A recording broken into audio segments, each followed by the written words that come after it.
The Salty Sales Sages. Hi, and welcome to episode 4 of the Salty Sales Sages. I'm Simon Stillwell. And I'm Greg Grimer. And this time, I'm in the driving seat.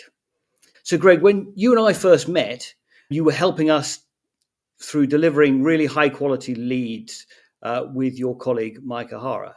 And then after that, I had you come in and help my US team on cold calling, which was a huge success. So I know your business has been very successful. I know you've been doing it for a while. But what I've never asked you is you moved from sales management into running your own consultancy. And I wonder why, and what were you seeing that made you think that there's a market for what you've been doing for all these years? Right. So my first and only sales management job was that I inherited a team of 4 sales consultants who were older than me and better at selling the product they sold than me because they were expert in the product.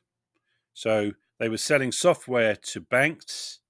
They give them an interested prospect. They'd open their laptop and they knew exactly what to say and what to do. So from that point, they were very good. But they would not, and they could not, and frankly, it would have been hard to train them to make cold calls or prospective calls. They weren't the hunter type. They were absolutely the farmer type of salesperson.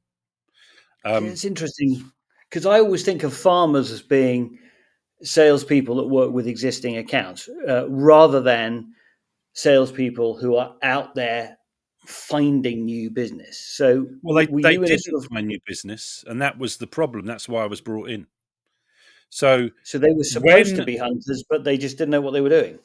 it was a big American corporate, so when leads came through the door, they were very good.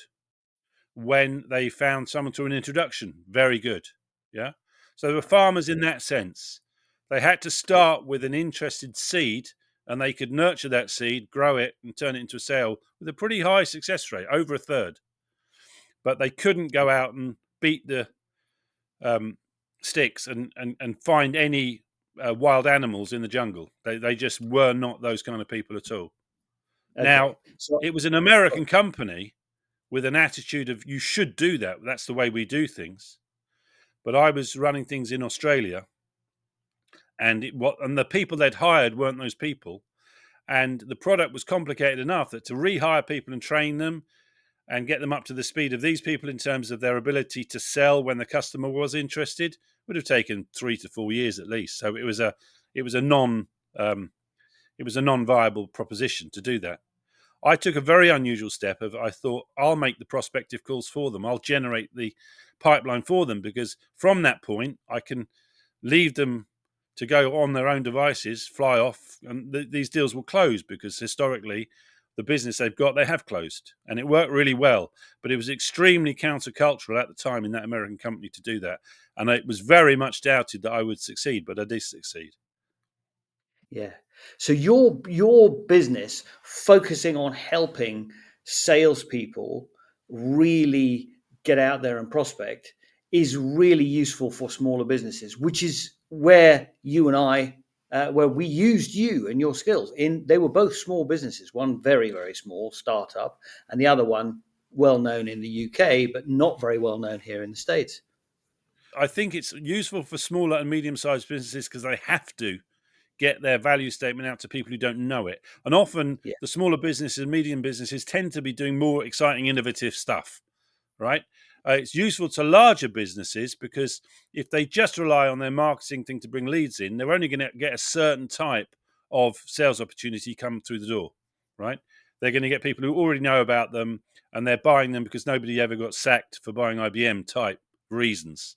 That's not necessarily this kind of customers they want if they're going to innovate and take that product forward as much as a large firm can ever innovate. They still need to have that supply of customers who are going to push them, ask them to do things it doesn't do at the moment, and help them to bring the product forward so it's competitive to the mid-market and the middle tier of vendors. So it's yeah. useful for all classes, I think, to do it. Okay, And that's fair also, enough. if you lose it as a discipline in the firm, you really are in trouble. Yeah, yeah. It's very important when you're talking about prospecting to frame what we're talking about. Now, we're talking strictly about reasonably big ticket item B2B sales in our case, That's right. banking technology. And there are similar things like insure tech and other things. But Mm. so we're talking about it in one particular context here. And I think Yes. that's important to stress. So some of the things I say today, if they seem like they are mad or they wouldn't work for your market, it's probably because they wouldn't work for your market, because I'm talking about them in context of my market. Yeah. Now, if we think about how prospecting used to be, right? Prospecting used to be a lot of cold calling, right? I mean, I can honestly remember when I first started, we would literally, be going through the newspapers to find opportunities, and we would be getting in by 7 a.m. and making phone calls, and then staying till after the secretaries went home or assistants went home, so that we could catch the person we wanted to speak to. So that was all cold calling, right? Yes. And cold calling, I guess, still exists, but it must have been hammered during COVID and post COVID. So when we're talking about LinkedIn, how leverageable do you think your network of contacts are? So if you're a salesperson listening to this, what can you do with your network of contacts? What do you, Greg, do with your network of contacts when you're Well, I think training? the one thing I don't do with my network of direct contacts is sell to them, because I've either already sold to them, yeah, or they're not customers, they're not potential customers. Yeah. So what I do with my network is I look at where they've been before in previous jobs, and often people will not discuss with you what they're doing in their current job or give you information about their colleague and what he's doing, but they will discuss with you what the colleague in their previous job, who's still there, did in their previous job. So as soon as they've left the firm, they've moved from Goldman Sachs to Morgan Stanley, the confidentiality they would have kept at Goldman Sachs is gone, right, to a very large degree. And they'll discuss what's going on at Goldman Sachs if you ask them in the right way. Right? Now, obviously, that's See, that's extremely useful, right? And I that's use that really all the clever. time. Yeah, I use that all the Okay. time. Right. So So you what want you're to doing really, then when you're looking, sorry, Greg. I'm basically bootstrapping most of the time by going to Fred at Goldman Sachs and saying, at Morgan Stanley, you did this. And then I'm going to Bill at Morgan Stanley and said, at Goldman Sachs, you did this. And then building up a portfolio of information to say, what are the problems here? And do I have a solution that fits? Such that when I ring up um, Jim at Goldman Sachs, I say, I spoke to Bill and I spoke to Bob, who used to work here, and they told me X. Right now, why does that work? Because most salespeople don't do that. And therefore, it makes your call pretty unique if you can say, I know something about the problems you're suffering already. I understand the scale. I understand what it's costing you. And I think I have a solution. And the executive at Goldman Sachs is going to tend to say to that, okay, you've done your homework. You know what I'm about. Um, you know something of my problem. You don't necessarily know it fully, but you know something of it. It's likely, therefore, given that you've made an effort to reach me, you've got something that's worth me spending half an hour looking at. And it works precisely because that's such a rare juxtaposition of things to happen to them on a call or a LinkedIn approach that they'll engage. But you've got to clear that high bar, and that bar, I think, is about 99% plus for most senior executives in most banks I've ever called. So they're rejecting about 99 calls out of 100 or more. Yeah. This is what I love about talking to you about this subject, because every time I talk to you about it, you've got another little tidbit which is just so useful. I mean, I'd never thought about that. I'd never thought about, looking at the company that you want to talk to, finding people who have left that company and then contacting them so that they Yeah. who are connected to the people you want at the company that you're actually trying to approach. It's Yes, genius. because Brilliant. everybody knows not to talk about what's going on in their own firm, Yeah. right? Yeah. Another Yeah. good tip is that senior executives will give you a lot more information than middle ranking executives or junior executives, because they're a lot less scared about being caught talking to you because they've got Yeah. power in the firm, and they're used to talking about those things when they go to conferences or they're on panels. They're used to talking about these high-level strategic things, costs, cost savings, strategy, what they're doing with IT. The middle-ranking people think, that I've been told that in a meeting, I shouldn't really give that away. So they're more guarded. So I'm a big believer when you qualify and when you sell that, in my experience, top-down selling works better than bottom-up. Yeah. I mean, I would argue that actually you need to come at it from both ends if you can. But yes, I totally understand what you're saying there. Yeah. This begs the question, right? You're in business and you have plenty of business. And that tells me that most sales teams, I know this for a fact, are not good at prospecting, right? Why do you think that is? Why is prospecting so hard for salespeople? I can tell you why it's hard for me, and I'm very good at it. And this has never got easier. The hardest thing about prospecting is that you can do exactly the same thing on 3 calls. One can be fantastic, one can be a complete disaster, and one can be very nondescript in terms of outcome. And you think, I did exactly the same thing, and yet I'm dealing with 3 completely different outcomes. It's almost like you're finding gold nuggets in the ground and you're not sure why they're in this field and not in that field, right? Or why there's 10 times as many in this river as this other river.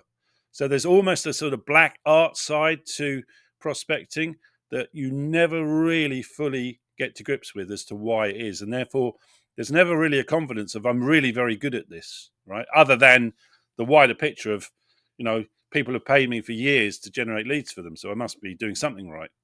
That's one of the hardest aspects of cold calling. On top of that, there's the obvious stuff like rejection and being told to get lost, etc., etc. But that's with the rejection thing. The more you do cold calling, the better you get at it. The less you get rejected. When I've done a prep call like I've done to Morgan Stanley and Goldman Sachs, and I've leveraged the knowledge of various people around it when I make that final call, it's really well researched, and I know it's going to very likely to succeed.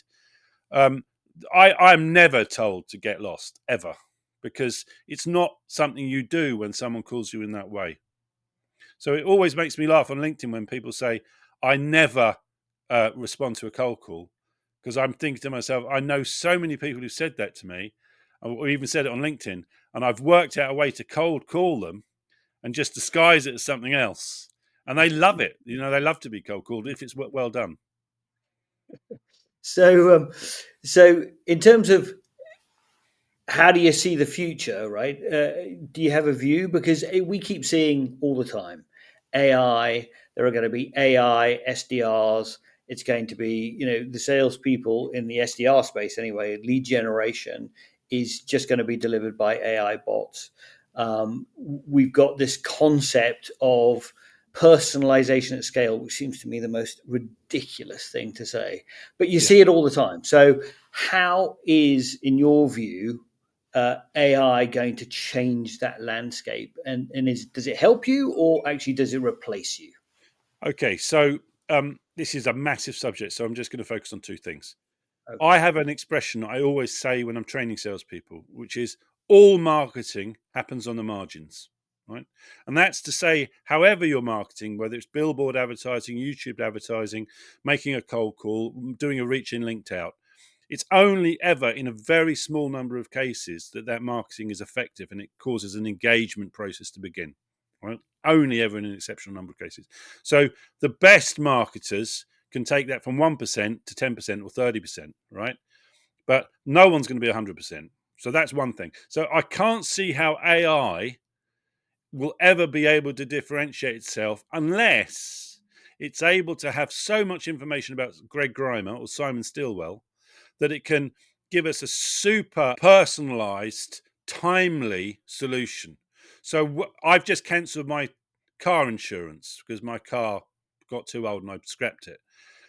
I got a very small fraction of the insurance back, despite the fact I had 6 months to remain on the thing. And I was a bit annoyed because I got such a small amount back. I thought, why did I even bother to cancel it?